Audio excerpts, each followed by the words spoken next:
You know, when it comes to movies about food, one of my favorite movies of all time is Tampopo on this subject. It translates in Japanese to Dandelion, but it's so much more fun to say Tampopo.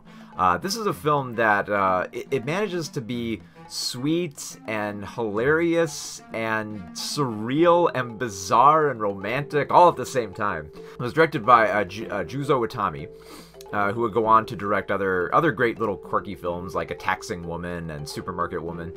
And this film has come branded as a ramen western. Like, you know, there's like spaghetti westerns. Well, this is a ramen western, and it pretty much is. The central story here is about this woman Tampopo, who's trying to manage her own ramen restaurant. But she's not doing a very good job of it. She's not getting that many customers in. She wonders what's wrong. Is there something wrong with her cooking? Is there something wrong with her restaurant? And then in strolls to town Goro, this kind of like classic Western type, you know, hero who wanders into town. And he wanders in here with his sidekick Gun, and they plan on helping Tampopo bring up her restaurant and try to train her to be like an expert cook and to deal with customers and to find just the right recipe for ramen. And they employ all these other people they know to like come on to come on board and like help her out with her restaurant. Now that's just the central story, because there's other little side vignettes that we kind of veer off course and kind of like take an interest in these other type of stories.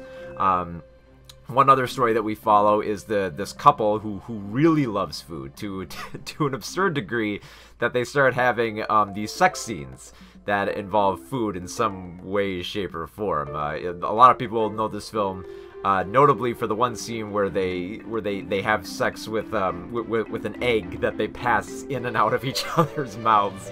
That is so gross, but it's played up earnestly. It's played up very, very sweet here. And then there's also a lot of other weird little shorts that we veer off into. Like there's one where there's one awkward business meeting where everyone's not quite sure what to order on the menu. There's another where a whole bunch of women are practicing manners, and then all of them start slurping. There's one really hilarious one where it's kind of hilarious and it's kind of dark, where this one woman she ends up dying, and she comes back from the dead just to make her family one last meal.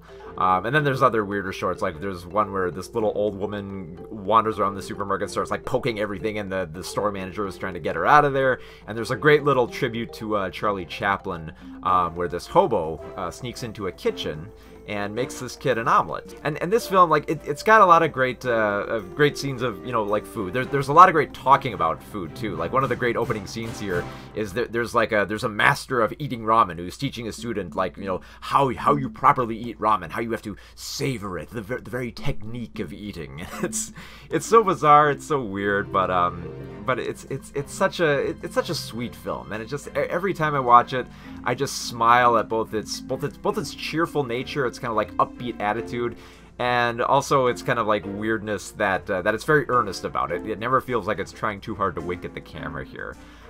So it's a lot of fun. So when it comes to food movies, you know, if you're looking for films that really celebrate food to a very absurd degree, but with a sweetness to it, and and just a charming nature overall, you should definitely check out Tampopo. I mean, I discovered this film in a video store back in the day, and I absolutely fell in love with it. It is by far one of my favorite films when it comes to food.